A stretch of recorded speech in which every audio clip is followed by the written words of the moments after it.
राधे राधे बच्चा पार्टी, स्वागत है आप सभी का आपके अपने YouTube चैनल विद्या वेब पर। आज हम लेके आए हैं आपके लिए एक बहुत ही important topic, digestive system, class 10th के बच्चों के लिए। जैसा कि बहुत बार पेपरों में इसके क्वेश्चंस पूछे जाते हैं और बच्चों को प्रॉब्लम भी रहती है कि सर डाइजेस्टिव सिस्टम में कौन कौन से एंजाइम्स हैं और क्या क्या एंजाइम्स का क्या क्या रोल है। तो उस सभी के बारे में आज जानेंगे और कंप्लीट करेंगे अपना digestive system with in 1 lecture. ठीक है, तो बच्चों स्टार्ट करते हैं डाइजेस्टिव सिस्टम। एक्चुअली में डाइजेस्टिव सिस्टम की सारी शुरुआत कहाँ से होती है? हम जो भी खाना खाते हैं हमें उसको डाइजेस्ट करना पड़ता है, तभी जाके हमें किसी भी वर्किंग प्रोफाइल के लिए एनर्जी मिल पाती है। हमें कोई भी काम करना है तो उसके लिए हमें एनर्जी कैसे मिलेगी? हमारे खाना जब डाइजेस्ट होगा। तो डाइजेस्टिव सिस्टम में हमारा खाने का डाइजेस्ट होने का बहुत इंपॉर्टेंट रोल है और उसी डाइजेस्टिव सिस्टम के हमें पूरा सारे के सारे फंक्शन को जानना है कि खाना जो डाइजेस्ट होता है वो कितने स्टेप में होता है और कौन कौन से पार्ट में क्या क्या इन्वॉल्वमेंट होता है। तो बच्चों चालू करते हैं। सबसे पहले हमें पता होना चाहिए कि अगर खाने को डाइजेस्ट करना है तो खाने को पहले अंदर लेना पड़ेगा। तो खाने को अंदर जो लेते हैं उस प्रोसेस को बोलते हैं इंजेशन।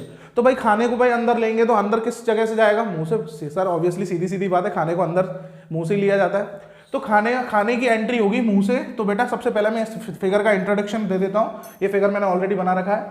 खाना जो भी हम खाना एंटर कराते हैं अपने बक्कल कैविटी में, यानी कि जो माउथ होता है उसका जो कनेक्शन होता है, माउथ से एंटर करते हैं तो उस वाले पोर्शन को बोलते हैं बक्कल कैविटी, यानी कि जहां से खाने को अंदर लिया जाता है उसे बोलते हैं बक्कल कैविटी। और खाना जिस पाइप में से खिसकता हुआ जाता है स्टमक तक, उस पाइप को यानी कि उसे बोलते हैं food pipe. This is food pipe और फूड पाइप का ही दूसरा नाम है ईसोफेगस। अच्छा, फूड पाइप का कनेक्शन होता है बेटा स्टमक से। स्टमक में जाने के बाद खाना पहुंचता है स्टमक में पहुंचने के बाद स्टमक से रिलीज होता है किसमें? स्मॉल इंटेस्टाइन में। अच्छा, स्टमक का कनेक्शन 2 चीजों से है। यहाँ लीवर है, लीवर अपना सेक्रेशन देता है इसी स्टमक में, स्टमक का मतलब इंटेस्टाइन वाले स्टार्टिंग पॉइंट में, एंड पेनक्रियास भी अपना सेक्रेशन देता है इसी स्टार्टिंग पॉइंट में। फिर इस ट्यूब का कनेक्शन होता है स्मॉल इंटेस्टाइन से। स्मॉल इंटेस्टाइन, वैसे स्मॉल इंटेस्टाइन की बेसिकली लेंथ होती है बेटा 6.5 to 7 मीटर। इसका नाम छोटा है पर छोटी नहीं है, इसकी लेंथ बड़ी होती है। स्मॉल इंटेस्टाइन, ये जो नाम रखे गए हैं स्मॉल और लार्ज, ये उनके डायामीटर के हिसाब से रखे गए हैं। स्मॉल इंटेस्टाइन का डायामीटर छोटा होता है जबकि लेंथ बड़ी होती है। ऐसी अगर लार्ज इंटेस्टाइन की बात करें तो लार्ज इंटेस्टाइन की जो लेंथ होती है वो होती है 1.5 मीटर अप्रॉक्स। इतना अप्रोक्सीमेशन 1.5 मीटर। तो रिमेंबर वन थिंग कि स्मॉल इंटेस्टाइन की लेंथ ज्यादा होती है as comparison to large intestine, because large intestine diameter के टर्म्स में नाम दिया गया है। ठीक है, तो बेटा इसके बारे में आगे चलते हैं। लीवर का सेक्रेशन होता है स्टमक में, फिर स्मॉल इंटेस्टाइन का कनेक्शन होता है किससे? लार्ज इंटेस्टाइन से। ये वाला पोर्शन अपेंडिक्स है। अपेंडिक्स रॉ मटेरियल को डाइजेशन में यूज होती थी। एंशिएंट टाइम पे ज्यादा यूज होता था इसका, क्योंकि उस समय इतनी सुविधाएं नहीं थी, क्योंकि हमें रॉ मटेरियल खाना पड़ता था, कच्चा खाना खाते थे हम लोग, जिसको डाइजेस्ट करने के लिए इस अपेंडिक्स का बहुत एक इंपॉर्टेंट रोल होता था। और अभी जानेंगे क्या क्या किस के फीचर है। तो सबसे पहले खाने का जो डाइजेशन होता है, यानी कि डाइजेशन एक्चुअली में है क्या? What is the meant by digestion? It is a process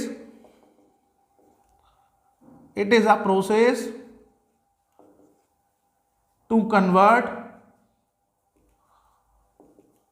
complex food into simplest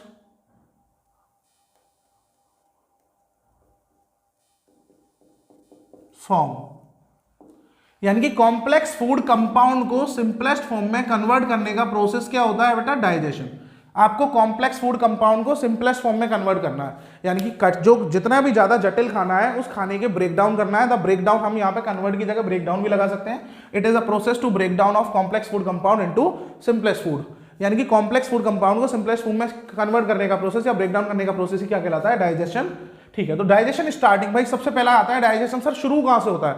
तो बेटा सबसे पहली बात, जैसे ही हमारा खाना अंदर जाता है तभी डाइजेशन शुरू हो जाता है। तो डाइजेशन की कुछ स्टेप्स पढ़ेंगे और स्टेप्स बाय स्टेप्स हम समझेंगे। सबसे पहले आपको ये पता होना चाहिए कि खाना किस किस तरीके से ट्रेवल करता है। सबसे पहले एक माइंड मैप तैयार हो जाना चाहिए। खाना बेटा बक्कल कैविटी से एंटर करता है, ईसोफेगस पाइप के थ्रू नीचे आता है, नीचे आने के बाद स्टमक से मिलता है। स्टमक का कनेक्शन होता है स्मॉल इंटेस्टाइन में, जिसमें कि लीवर एंड पेनक्रियास अपना अपना सेक्रेशन कर रहे होते हैं। स्मॉल इंटेस्टाइन में होने के बाद ये रिलीज आउट होता है किससे? लार्ज इंटेस्टाइन के थ्रू एनस से रिलीज आउट हो जाता है। तो जो भी खाना, जो भी वेस्टेज है और इसी दौरान हमें जितनी भी एनर्जी, कोई भी वर्क करने के लिए हमें एनर्जी की जरूरत पड़ती है, वो सारी की सारी एनर्जी हमें डाइजेशन से ही मिलती है। तो मैंने ये जो लाइन लिखी इसका मतलब क्या है बेटा, स्टेप्स तो हम बाद में पढ़ेंगे। सबसे पहले ये देखो कि मेनली क्या होता है हमारे पास, जो हम खाना खाते हैं उसमें मेनली कितने कंपोनेंट्स होते हैं, mainly some components of food are there. Food के कुछ कंपोनेंट्स होते हैं, जैसे कि पहले फूड का कंपोनेंट्स होता है कार्बोहाइड्रेट, कार्ब्स भी बोलते हैं,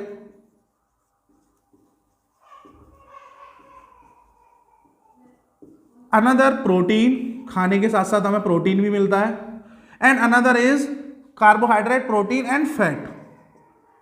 ये 3 कंपोनेंट है बेटा। इन सब का कंपोनेंट और भी होते हैं, फैट होते हैं, मिनरल्स होते हैं, विटामिन होते हैं, ये सारे भी होते हैं, पर मेनली जो एक्सट्रैक्शन होता है वो इन्हीं का होता है कि हमें इन चीजों का एब्जॉर्ब करना है बॉडी में। डाइजेशन सिस्टम का मतलब है कि हमने जो खाना बॉडी के अंदर लिया है उससे इन चीजों का अलग करना। तो ये सारे के सारे होते हैं बेटा कॉम्प्लेक्स फूड। ये सब क्या कहलाते हैं, कॉम्प्लेक्स फूड। और कॉम्प्लेक्स फूड को किसमें चेंज करना है, सिंपलेस्ट फूड, सिंपलेस्ट सब्सटेंस। तो सिंपलेस्ट सब्सटेंस में चेंज करना है तो बेटा आपको पता होना चाहिए कि कार्बोहाइड्रेट का कन्वर्जन किसमें होता है, carbohydrates convert into glucose. Carbohydrate का कन्वर्जन ग्लूकोज में होता है, प्रोटीन का कन्वर्जन होता है अमीनो एसिड में, अमीनो एसिड, एंड फैट का कन्वर्जन होता है फैटी एसिड या ग्लिसरॉल, फैटी एसिड और ग्लिसरॉल।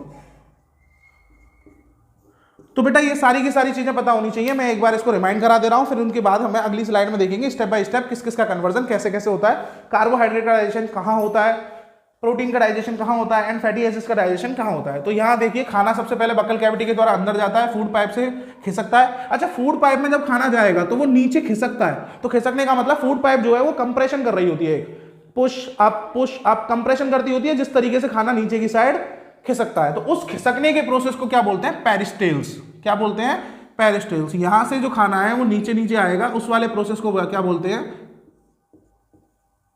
पेरिस्टेल्स और पेरिस्टेलिक मोशन, पेरिस्टेलिक मूवमेंट या मोशन। तो खाना किस मूवमेंट के द्वारा बाहर आता है, पेरिस्टेलिक मूवमेंट। ईसोफेगस 5 कौन सा मूवमेंट करता है, पेरिस्टेलिक मूवमेंट। अच्छा, मेनली डाइजेशन कितने का होता है, कॉम्प्लेक्स फूड कंपाउंड क्या होते हैं, जो भी हम खाना खाते हैं उसमें कार्बोहाइड्रेट्स मिक्स होता है, प्रोटीन मिलता है, फैट मिलता है। इनको सिंपलेस्ट फूड कंपाउंड में कन्वर्ट करना है। कार्बोहाइड्रेट हमेशा ग्लूकोज में कन्वर्ट होता है, प्रोटीन अमीनो एसिड में, एंड फैट फैटी एसिड या ग्लिसरॉल में। तो बेटा होप ये सारी की सारी चीजें समझ में आ गई होंगी। इसके बाद हम ये जानते हैं कि किस तरीके से ये कन्वर्जन होता है। तो नेक्स्ट स्लाइड में लेते हैं, जब तक इसके नोट डाउन करें। तो बच्चों आगे बढ़ते हैं।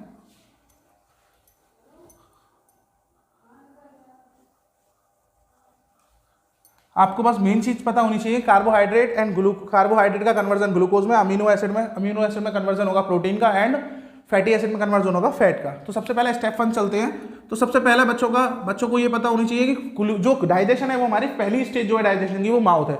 जैसी खाना हमारा बक्कल कैविटी में अंदर गया, बक्कल कैविटी से ही, यानी कि इनिशियल फेज क्या है, स्टेप 1 क्या है, बक्कल कैविटी से ही खाने का डाइजेशन स्टार्ट होता है। बक्कल कैविटी से खाना अंदर जाएगा। खाना अंदर जाने के बाद जो हमारा माउथ है उसमें होती है सलाइवरी ग्लैंड्स। हमारे माउथ के अंदर, यानी कि बक्कल कैविटी के अंदर हमारे माउथ में इनर लाइनिंग होती है, माउथ के अंदर होती है इनर लाइनिंग। इनर लाइनिंग का मतलब विलीज लाइक स्ट्रक्चर, इस तरीके का स्ट्रक्चर, फिंगरी लाइक स्ट्रक्चर, इस तरीके की इनर लाइनिंग होती है। ये इनर लाइनिंग क्या सेक्रेट करती है, इनर लाइनिंग के अंदर होती है सलाइवरी ग्लैंड्स। और सलाइवरी ग्लैंड्स क्या सेक्रेट करती हैं बच्चा, सलाइवरी अमाइलेज।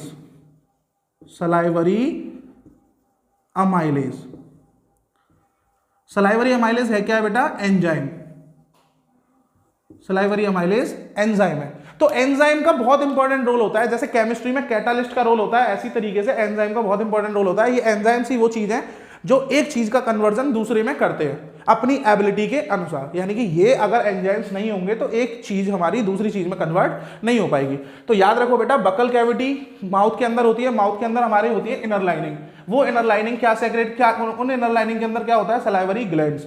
ये जो ग्लैंड्स होती है हमेशा किसी ना किसी एंजाइम्स को बनाने का काम कौन करेगा, ग्लैंड्स। तो कोई ना कोई ग्लैंड्स होगी जो किसी ना किसी एंजाइम्स को रिलीज करती है, और वो एंजाइम्स क्या करेगा, हमारा आगे का फर्दर प्रोसेस करेगा किसी अनदर थिंग को किसी दूसरी थिंग में कन्वर्ट करने का। तो सलाइवरी ग्लैंड्स ने सेक्रेट किया सलाइवरी अमाइलेज, जो कि एक एंजाइम था, और यही सलाइवरी अमाइलेज बेटा क्या करता है, कार्ब्स को कन्वर्ट करता है किसमें, ग्लूकोज में।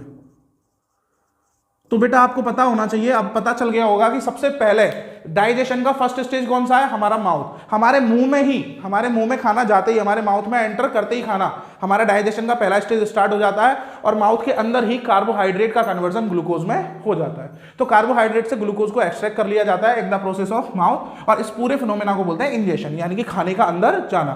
तो अंदर जाने के बाद स्टेप 2 आता है।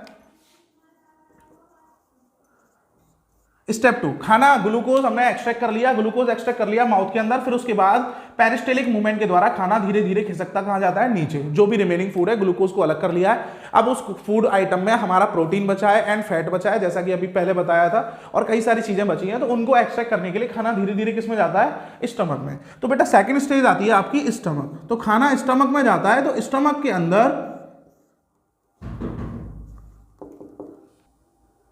तो बेटा स्टमक में आता है, सेकंड स्टेज स्टमक है। स्टेप 2, स्टमक के अंदर जैसे ही खाना आता है तो स्टमक के अंदर भी कुछ ना कुछ सेक्रेट होता है। अभी देखेंगे कौन सा एंजाइम सेक्रेट होगा। स्टमक के अंदर बेटा होती है, स्टमक के अंदर जैसे वहां इनर लाइनिंग थी, ऐसी स्टमक के अंदर भी क्या होती है, inner lining.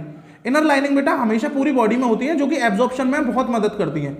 Inner lining, inner lining villi like structure होता है, विली जैसा, फिंगर लाइक स्ट्रक्चर। जैसे ये फिंगर है, फिंगर का स्ट्रक्चर है, तो ये जितना ज्यादा सरफेस एरिया होगा उतना ही ज्यादा एब्जॉर्प्शन होगा। तो फिंगर लाइक स्ट्रक्चर होता है इस तरीके का स्ट्रक्चर, तो जो एब्जॉर्प्शन बढ़ाती है और जो सैक्रेशन भी प्रोवाइड करती है। तो स्टमक के अंदर इनर लाइनिंग होती है, और इनर लाइनिंग के अंदर 3 चीजें सेक्रेट होती हैं। पहला, यहां HCl, इनर लाइनिंग होती है जो क्या सेक्रेट करती है, गैस्ट्रिक जूस, गैस्ट्रिक जूस।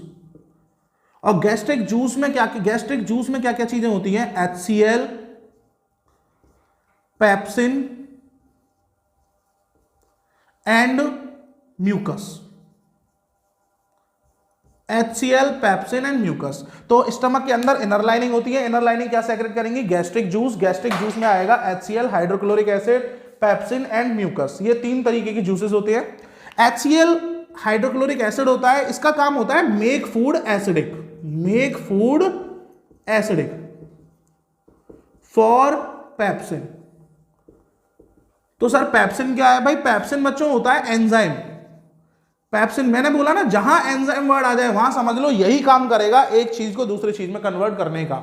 तो सलाइवरी ग्लैंड, यानी कि बक्कल कैविटी के अंदर माउथ के अंदर इनर लाइनिंग होती है जो सलाइवरी ग्लैंड को सेक्रेट करती है। सेक्रेट करने के बाद सलाइवरी अमाइलेज निकलता है, वो एंजाइम क्या करता है, कार्बोहाइड्रेट को ग्लूकोज में कन्वर्ट करता है। तो स्टेप 2 में हमने देखा इनर लाइनिंग होती है। इनर लाइनिंग क्या सेक्रेट करती है, गैस्ट्रिक जूस। गैस्ट्रिक जूस में 3 तरीके की चीजें पाई जाती है, hydrochloric acid, pepsin and mucus. Gastric juice के अंदर ये बेटा 3 चीजें होती है, जिसमें पेप्सिन एक एंजाइम है, और एंजाइम का जहां पे भी वर्ड आ जाए, यानी कि जहां पे भी नाम आ जाए, समझ लो एक चीज का दूसरी चीज में वो कन्वर्जन करेगा। तो इस एंजाइम का भाई हमने कार्बोहाइड्रेट को ग्लूकोज में कन्वर्ट कर लिया ऑलरेडी। अब हमारा काम रह गया है प्रोटीन को अमीनो एसिड में कन्वर्ट करने का। तो खाने में से ग्लूकोज अलग हो गया, तो अब खाने में क्या बचा, प्रोटीन। तो प्रोटीन का एक्सट्रैक्शन करने के लिए ये एंजाइम काम करेगा, यानी कि पेप्सिन का काम क्या है, पेप्सिन का काम है प्रोटीन को किस में कन्वर्ट करना, अमीनो एसिड में। तो पेप्सिन का काम है प्रोटीन को अमीनो एसिड में कन्वर्ट करने का, पर इसी की डिमांड होती है बेटा, इसे कैसा चाहिए, it requires food acidic food. यानी कि ये पेप्सिन जो एक एंजाइम है उसकी शर्त होती है कि भाई हमें खाना जो है वो एसिडिक मिलेगा, तभी जाके हम अपना काम करेंगे। यानी कि रिमेंबर वन थिंग बेटा, ये चीजें आपको पता होनी चाहिए कि प्रोटीन हमेशा अमीनो एसिड में कब कन्वर्ट होता है, पेप्सिन एंजाइम के द्वारा। और पेप्सिन एंजाइम कब काम करता है, जब फूड रहेगा एसिडिक। तो इसी फूड को एसिडिक बनाने के लिए हमारे पेट में HCl होता है, जो कि हमारे ये बहुत हार्मफुल एसिड होता है। आपने वॉमिटिंग वगैरह के ड्यूरेशन में देखा होगा, जिसको बोलते हैं कि खट्टी डकारें आती हैं। तो खट्टी डकारों का मतलब यही है, हमारे पेट में जब ये HCl का लॉट्स ऑफ अमाउंट बढ़ जाता है तो उसी वही एसिडिक फूड क्या करता है, पेप्सिन को, यानी कि अगर फूड एसिडिक होगा तो हमारा पेप्सिन जो है एंजाइम वो प्रोटीन को अमीनो एसिड में कन्वर्ट करेगा। एंड लास्ट होता है म्यूकस। म्यूकस क्या है, जब ये सारा प्रोसेस हो जाएगा, हमें प्रोटीन को अमीनो एसिड में कन्वर्ट करने के लिए किस चीज की जरूरत थी, खाने को एसिडिक करने की, जिसके लिए हमने हेल्प ली किसकी, HCl की। HCl ने हमारे खाने को एसिडिक बनाया। अब जब प्रोटीन का कन्वर्जन अमीनो एसिड में हो जाएगा तो फिर वो जो एसिड रहा है पेट में उसका तो इफेक्ट पड़ेगा बॉडी पे। तो बाद में प्रोटीन का कन्वर्जन अमीनो एसिड में हो जाने के बाद जो फूड एसिडिक है, यानी कि जो भी एसिड बॉडी में रिलीज हुआ था स्टमक में, उस एसिड को न्यूट्रल करने का काम कौन करता है बेटा, म्यूकस। अब क्या करेगा, इट हेल्प्स टू न्यूट्रलाइज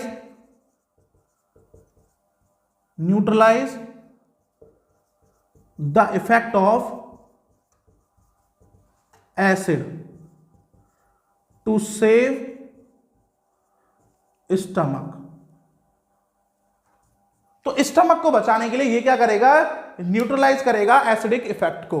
तो याद रखना बेटा, स्टमक में क्या था, इनर लाइनिंग ने गैस्ट्रिक जूस सेक्रेट किया था, उसमें हाइड्रोक्लोरिक एसिड था, एक पेप्सिन था, एक म्यूकस था। हाइड्रोक्लोरिक एसिड, पेप्सिन और म्यूकस का काम यह था कि पेप्सिन की डिमांड थी कि हम प्रोटीन को अमीनो एसिड में तभी कन्वर्ट करेंगे यदि हमें खाना कैसा मिले, एसिडिक, पर खाना एसिडिक नहीं था। तो पेप्सिन की मदद किसने की बेटा, HCl ने खाने को क्या बना दिया, एसिडिक बनाने के बाद सारा का सारा प्रोटीन किसमें कन्वर्ट हो गया, अमीनो एसिड में। प्रोटीन अमीनो एसिड में कन्वर्ट होने के बाद अब म्यूकस का रिक्वायरमेंट ये रहता है कि जो भी एसिड बना था उसको दोबारा से न्यूट्रलाइज करे, अदरवाइज हमें हमारी बॉडी में प्रॉब्लम क्रिएट हो सकती है।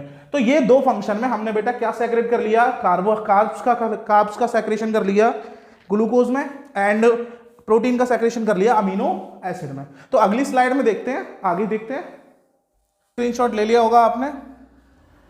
नेक्स्ट स्लाइड में देखते हैं स्टेप 3 क्या कहता है। और प्रोसीजर से आपको कोई डाइजेशन, मुझसे बच्चे बड़ा घबराते हैं सर डाइजेशन क्या है, डाइजेशन ये है, इसमें बहुत सारे नेमिंग है, तो उतना नेमिंग का झंझट नहीं लेना है आपको, बड़े आसानी से। अभी मैं लास्ट टॉपिक खत्म होने के बाद लास्ट टाइम पे मैं आपको रिकॉल कराऊंगा और बहुत ही आसानी से आप पढ़ पाओगे ना। तो बेटा स्टेप 3 पे चलते हैं। स्टेप 3 एंड स्टेप 3 में खाना बकल कैविटी से स्टार्ट हुआ था, कार्ब्स का कलेक्शन किया हमने किसमें, ग्लूकोज में, देन स्टमक में एंटर हुआ, स्टमक से कलेक्शन किया हमने किसमें, प्रोटीन को कन्वर्जन कर लिया अमीनो एसिड में। अब खाना जाएगा बेटा, एंटर करेगा स्मॉल इंटेस्टाइन में। तो थर्ड स्टेप में आता है आपका स्मॉल इंटेस्टाइन। तो स्मॉल इंटेस्टाइन में बेटा किस किस का कनेक्शन होता है, स्मॉल इंटेस्टाइन में कुछ सेक्रेशन दे रहा है अपना लीवर और कुछ सेक्रेशन दे रहा है अपना पैनक्रियास। तो पैनक्रियास का कुछ सेक्रेशन आप ये देखिए कि this is the stomach, and stomach का ये है outermost cell, outermost मतलब जहां से कनेक्शन हो रहा है स्मॉल इंटेस्टाइन का। तो यहां से लीवर कुछ सेक्रेट कर रहा है, या ये जो लीवर का जो सेक्रेशन ट्यूब है वो उसका कनेक्शन है स्मॉल इंटेस्टाइन में। उसी तरीके से ये जो लीफ शेप देख रहे हो, पत्ती जैसी शेप जो है, पत्ती के आकार की जो शेप है, उसी को बोलते हैं पैनक्रियास। पैनक्रियास का लीफ जैसा फिगर होता है, इसका भी सेक्रेशन किसमें जा रहा है, स्मॉल इंटेस्टाइन में। तो बेटा लीवर जो सेक्रेट करता है उसको बोलते हैं, लीवर के द्वारा सेक्रेशन हो रहा है, सेक्रेट्स, दो चीजें सेक्रेट करता है, एक तो bile juice and bile salt. और कहां सेक्रेट करता है बेटा, ये इनका दोनों का सेक्रेशन होता है स्मॉल इंटेस्टाइन में।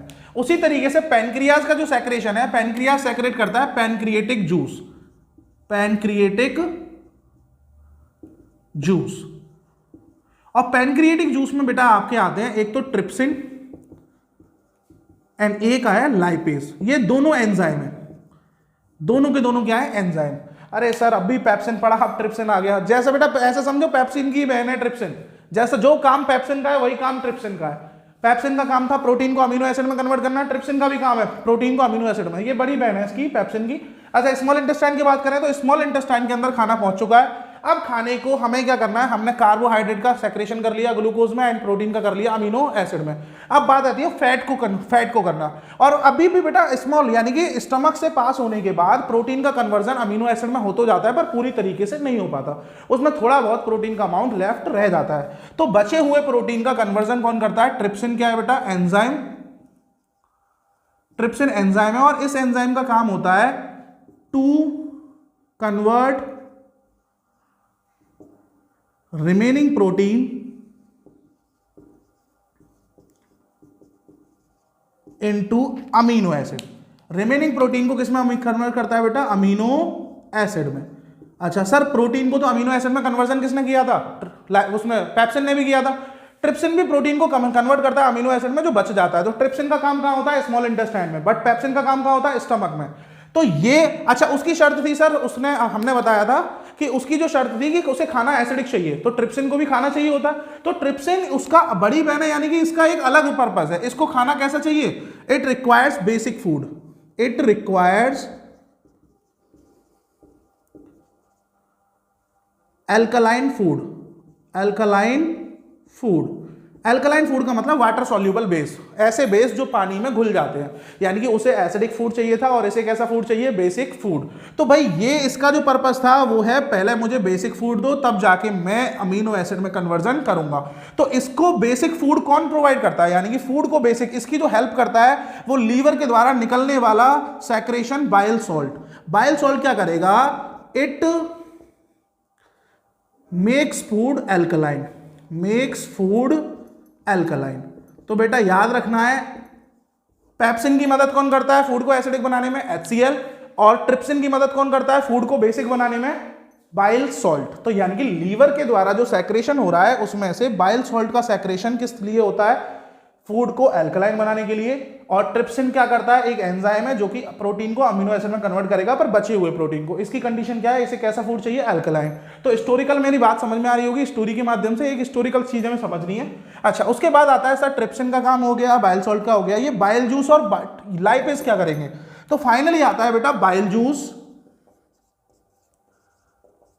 Bile juice and lipase. Lipase enzyme है, बाइल जूस क्या करेगा? बाइल जूस जो लार्ज फैटी मॉलिक्यूल्स हैं, हमने जो भी खाना खाया उसमें कार्बोहाइड्रेट था, उसमें प्रोटीन था, कार्बोहाइड्रेट का कन्वर्जन ग्लूकोज में कर लिया, पहली स्टेज में ही कर लिया, माउथ के अंदर जाते ही बक्कल कैविटी में कन्वर्जन हो गया। दूसरा था प्रोटीन, प्रोटीन का कन्वर्जन हमने थोड़ा सा कन्वर्जन हुआ था स्टमक में, एंड रिमेनिंग कन्वर्जन हुआ था स्मॉल इंटेस्टाइन में। अब बचता है फैट। तो बेटा जो भी हम खाना खाते हैं उसके फैट के लार्ज मॉलिक्यूल्स होते हैं, फैट लार्ज मॉलिक्यूल्स। तो फैट के लार्ज मॉलिक्यूल्स का कन्वर्जन किसमें होता है? Fatty small molecules, fatty small molecules. तो बेटा याद रख लेना, फैट के लार्ज मॉलिक्यूल्स का कन्वर्जन फैटी स्मॉल मॉलिक्यूल्स में कौन करता है? Bile juice, bile juice. और इसी प्रोसेस को बोलते हैं एमल्सिफिकेशन। ये प्रोसेस क्या कहलाता है? एमल्सिफिकेशन। यानी कि फैट के बड़े बड़े मॉलिक्यूल्स का छोटे छोटे मॉलिक्यूल्स में ब्रेकडाउन क्या कहलाएगा? एमल्सिफिकेशन। और फाइनली लाइपेज का काम आता है, और लाइपेज क्या कहता है? लाइपेज एक एंजाइम था, लाइपेज एक एंजाइम था, और ये क्या करता है? इन्हीं छोटे यानी कि फैटी स्मॉल मॉलिक्यूल्स, जो फैटी स्मॉल मॉलिक्यूल्स मिले हैं उनका कन्वर्जन करता है, जैसा कि मैंने स्टार्टिंग में लिखाया था, ग्लिसरॉल,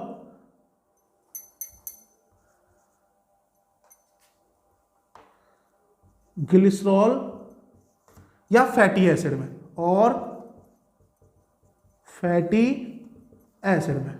तो बेटा आपको ये पूरी की पूरी हिस्टोरिकल समझ में आ गई होगी। स्टोरी क्या है इन चीजों की, मैं एक बार रिकॉल कर दे रहा हूं। बाइल जूस का, बाइल सॉल्ट का, यानी कि पूरे स्टमक का, स्मॉल इंटेस्टाइन का। स्मॉल इंटेस्टाइन में खाना आते ही उसमें एक सेक्रेशन होता है पैनक्रियाज का, और उसी में सेक्रेशन होता है लीवर का। लीवर दो चीजें सेक्रेट करता है, bile juice and bile salt. Pancreas pancreatic juice secrete करती है जिसमें होता है trypsin and lipase, both are enzyme. अच्छा, ट्रिप्सिन की डिमांड होती है, जैसी मेरी बहन ने, पहली वाली बहन ने काम किया था कि प्रोटीन को अमीनो एसिड में कन्वर्ट करना है, तो अमीनो एसिड में कन्वर्ट तो जब भी करूंगा जब मेरे को प्रोटीन जो फूड मिलेगा वो एसिडिक मिलेगा। तो स्टमक में उसकी हेल्प की थी HCl ने। ट्रिप्सिन को काम क्या करना है? ट्रिप्सिन भी वही काम करेगा, बचे हुए प्रोटीन को अमीनो एसिड में कन्वर्ट करेगा, पर उसके लिए खाना कैसा चाहिए? बेसिक। तो इसकी हेल्प करने के लिए बाइल सॉल्ट आया। बाइल सॉल्ट ने अपना मिक्सिंग करके खाने को बनाया एल्कलाइन। उसके बाद फिर बाइल जूस ने क्या किया? फैट के छोटे छोटे मॉलिक्यूल्स को कन्वर्ट, फैट के बड़े मॉलिक्यूल्स को कन्वर्ट किया छोटे मॉलिक्यूल्स में, और फिर इन छोटे मॉलिक्यूल्स का कन्वर्जन किसमें हो गया? फैटी एसिड या फिर ग्लिसरॉल में। और फाइनली आपने फैट का भी कन्वर्जन कर लिया, फैटी एसिड में कर लिया, ग्लिसरॉल में कर लिया, कार्ब्स का भी कर लिया, और लास्ट में देखते हैं बेटा लार्ज इंटेस्टाइन। जब तक स्क्रीनशॉट लें और इसे नोट डाउन करें। तो बेटा स्क्रीनशॉट ले लिया होगा, मैं इसको रफ करते हैं और आगे बढ़ते हैं।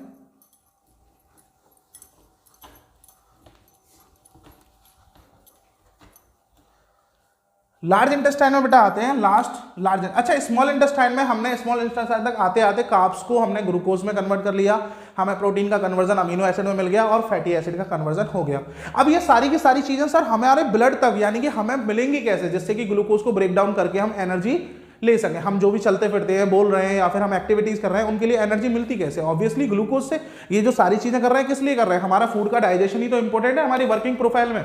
तो ये सारी की सारी चीजों का जो एब्जॉर्प्शन होता है वो होता है बेटा विलीज शेप, यानी कि इसी स्मॉल इंटेस्टाइन के अंदर ही, स्मॉल इंटेस्टाइन के अंदर होती है इनर लाइनिंग। अरे सर ये इनर लाइनिंग पीछा नहीं छोड़ेंगी, तो सब जगह इनर लाइनिंग होती है, यही विलीज शेप, जिनसे इनका क्या होता है एब्जॉर्प्शन। तो यहां पे जो भी चीज मिली थी आपको, ग्लूकोज मिला था, ग्लूकोज के साथ फैटी एसिड मिला था, अभी कन्वर्जन किया था हमने फैटी एसिड में, फैटी एसिड के साथ साथ अमीनो एसिड मिला था। तो ये सारी की सारी चीजों का कन्वर्जन कहां हो जाता है बेटा, एब्जॉर्प्शन हो जाता है। और एब्जॉर्प्शन होने के बाद यहां से होता है एब्जॉर्प्शन, और एब्जॉर्प्शन होने के बाद इनर लाइनिंग को बोलते हैं विलीज, विलीज। और इसी से एब्जॉर्प्शन होने के बाद कहां पहुंच जाता है, ब्लड वेसल्स को। तो ब्लड वेसल्स इसे टेक आउट करती है माइटोकॉन्ड्रिया की तरफ, और उसके बाद हम आगे अगले लेक्चर में या फिर आने वाली सीरीज में जानेंगे कि उसके बाद का प्रोसेस क्या है। तो अभी फिलहाल इतना ही है डाइजेशन में। स्मॉल इंटेस्टाइन से इनर लाइनिंग होती है विलीज, उनसे वो एब्जॉर्प्शन करती है और फूड वेसल्स तक इस खाने को ट्रांसफर करती है। अब उसके बाद आता है बेटा last fourth step, large intestine. Large intestine में बेटा क्या होता है, लार्ज इंटेस्टाइन में अब तो सर सारी की सारी, भाई आपके भी दिमाग में आ रहा होगा कि अब तो सर सारी की सारी चीजें आपने बताया था, कार्बोहाइड्रेट का कन्वर्जन ग्लूकोज में, एंड प्रोटीन का कन्वर्जन अमीनो एसिड में, एंड फैट का कन्वर्जन फैटी एसिड या ग्लिसरॉल में। तो सारी की सारी चीजें तो कन्वर्जन हो गई, फिर लार्ज इंटेस्टाइन का क्या रोल है, लार्ज इंटेस्टाइन का भी रोल है बेटा। लार्ज इंटेस्टाइन में खाना जाता है, यानी कि अब जो भी वेस्टेज रह गया है वो खाना किस में जाएगा, लार्ज इंटेस्टाइन में। और लार्ज इंटेस्टाइन में जो भी खाना जाता है, food and plus etcetera, etcetera में क्या आ जाएगा आपका, विटामिन आ जाएंगे एंड वाटर आ जाएगा। ये सारी की सारी चीजें यहां जाती हैं, और यहां से इसमें भी इनर लाइनिंग होती है, और इनर लाइनिंग क्या करती है, वाटर का एब्जॉर्प्शन करती है। H2O का क्या होता है, एब्जॉर्प्शन। तो मेनली हाई लेवल पे जो वाटर का एब्जॉर्प्शन वो कहां होता है, लार्ज इंटेस्टाइन में। लार्ज इंटेस्टाइन में वाटर का एब्जॉर्प्शन होता है, और वाटर का एब्जॉर्प्शन होने के बाद जो भी रेजिड्यूज रह जाते हैं left, residues left, residues left या फिर फूड लेफ्ट, जो भी फूड बचता है उसका हम सैक्रेशन कर देते हैं किसके द्वारा बेटा, एनस के द्वारा। तो फिफ्थ स्टेप में आपका आपने देखा होगा लास्ट पॉइंट है एनस, और एनस क्या कर देता है, use to removal of wastage, removal of wastage और अनडाइजेस्टेड फूड। जो भी खाना हम डाइजेस्ट नहीं कर पाते हैं उस खाने का रिमूवल कहां से होता है बेटा, एनस के। तो सारा का सारा खाना स्टार्ट हुआ था बक्कल कैविटी से, ईसोफेगस पाइप से एंटर हुआ स्टमक से और रिलीज आउट कर दिया। अब एक मेन फीचर रह गया अपेंडिक्स। अपेंडिक्स का अभी फिलहाल कोई खास यूज नहीं है, मैं आपको बता चुका हूं। जो भी हम जैसे एंशिएंट टाइम पे हम लोग घास वगैरह खाते थे, रॉ मटेरियल खाते थे, कच्चा मांस वगैरह खाते थे, तो उनके डाइजेशन के लिए अपेंडिक्स अपना एक इंपॉर्टेंट रोल निभाता था। यहां से सैक्रेशन होता था एक स्पेशल एंजाइम्स का, जो कि उनके डाइजेशन में हेल्प करता था। अब धीरे धीरे हमने आग की खोज कर ली थी काफी सालों पहले, उसके बाद से हमने खाने को पका के खाना स्टार्ट कर दिया। अब अपेंडिक्स का यूज बहुत ही कम हो गया है, और धीरे धीरे इस अपेंडिक्स का साइज भी कम होता जा रहा है। और आने वाले समय में अगर यही रहा तो हो सकता है अपेंडिक्स का ये जो साइज है वो बिल्कुल माइनर लेवल हो जाए, मतलब गायब भी हो सकता है। तो आपको ये पूरा का पूरा प्रोसेस समझ में आया होगा, यही डाइजेशन है। और डाइजेशन से एसिमिलेट करते हैं। डाइजेशन 5 स्टेप में होता है, खाने को अंदर लेना, दैट इज कॉल्ड इंजेशन। खाने को अंदर लेने के बाद खाने को एसिमिलेट करना, दैट इज कॉल्ड एसिमिलेशन। फिर खाने को एब्जॉर्ब करना, एब्जॉर्प्शन, फिर डाइजेशन, एंड उसके बाद आता है एनर्जी प्रोफाइल, जो भी एनर्जी हम यूज करते हैं। वो 5 स्टेप्स हम बाद में जानेंगे। अभी फिलहाल ये सारी की सारी चीजें आ जानी चाहिए, और होप आपके डाइजेशन समझ में आ गया होगा। मैं इन शॉर्ट सारा का सारा प्रोफाइल एक बार बोल दे रहा हूं, आपके अच्छे से समझ में आ जाएगा। तो बच्चों सुनिए, सबसे पहले खाने का एंटर हुआ था बक्कल कैविटी से। बक्कल कैविटी में खाना जाने के बाद उसके अंदर थी इनर लाइनिंग। इनर लाइनिंग ने सेक्रेट किया था सलाइवरी ग्लैंड। सलाइवरी ग्लैंड्स ने क्या सेक्रेट किया, सलाइवरी अमाइलेज। और सलाइवरी अमाइलेज में कार्ब्स का कन्वर्जन किसमें हुआ था, ग्लूकोज में। फिर रिमेनिंग फूड किसमें एंटर हुआ, पेरिस्टेलिक मूवमेंट के द्वारा स्टमक में आया। स्टमक के अंदर होते हैं गैस्ट्रिक जूस सेक्रेट करता है स्टमक, और गैस्ट्रिक जूस में होता है HCl, pepsin and mucus. HCl खाने को एसिडिक बनाता है क्योंकि पेप्सिन की डिमांड होती है कि हम खाने का डाइजेशन यानी कि खाने में से प्रोटीन का कन्वर्जन तभी करेंगे जब खाना एसिडिक होगा। तो HCl make acidic food for pepsin. Then pepsin क्या करता है, पेप्सिन कन्वर्ट करता है प्रोटीन को इनटू अमीनो एसिड में, और फिर अमीनो एसिड में कन्वर्जन हो जाता है तो HCl का काम तो हो गया प्रोटीन के लिए। अब उस HCl तो वेस्टेज हुआ, हमारी बॉडी को अफेक्ट करेगा, तो हमारी बॉडी को बचाने के लिए to protect the inner wall of stomach, जो म्यूकस है वो क्या काम करता है, उसको न्यूट्रलाइज करता है जो भी एसिड बना है। उसके बाद खाना पहुंचता है स्मॉल इंटेस्टाइन में। स्मॉल इंटेस्टाइन में जैसा कि बताया लीवर का सेक्रेशन होता है, एंड लीवर के सेक्रेशन के साथ साथ पैंक्रियाज का भी सेक्रेशन होता है। लीवर सेक्रेट करता है bile juice and bile salt, pancreas secrete करता है लाइपेज एंड ट्रिप्सिन एंजाइम।